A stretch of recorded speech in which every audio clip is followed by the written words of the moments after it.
Dear brothers and sisters in faith, today we gather to explore the profound and multifaceted nature of divine justice as it intertwines with mercy, righteousness, and faith.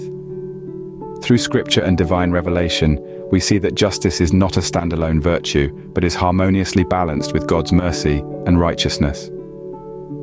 This balance is not just a theological concept, it is a model for us to emulate in our daily lives.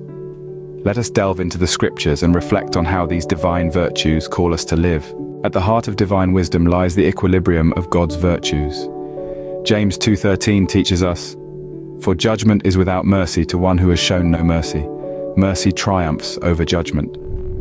This scripture reveals the deep interconnection between mercy and judgment, harmonized through divine wisdom.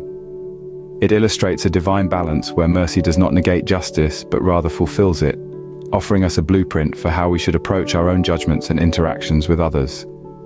In our lives, let us strive to reflect this balance, showing mercy as we seek justice, guided by the wisdom that comes from faith.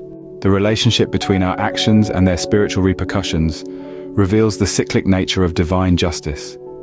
Galatians 6:7 warns, "Do not be deceived.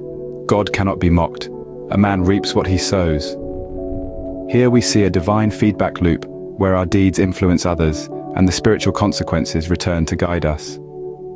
This cycle emphasizes the importance of aligning our lives with divine principles, living in a way that sows seeds of righteousness and mercy, so we may reap the same in kind.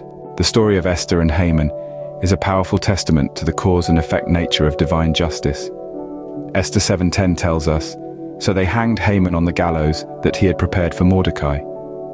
This narrative shows how divine justice overturns human schemes through God's sovereign plan, teaching us that God's justice prevails, often in ways that reverse our expectations. It reminds us to act justly, trusting in God's ultimate plan and providence. Divine justice often unfolds in ways beyond our understanding. Isaiah 55:8-9 comforts us.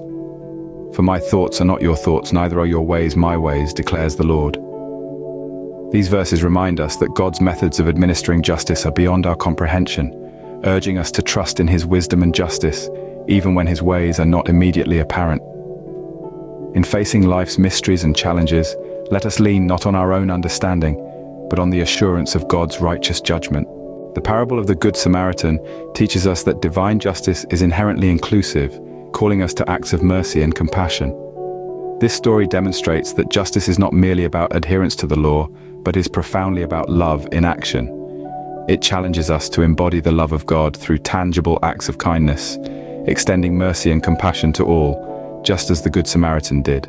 Brothers and sisters, as we reflect on these divine principles, let us commit to living in the equilibrium of God's justice, mercy, and faith.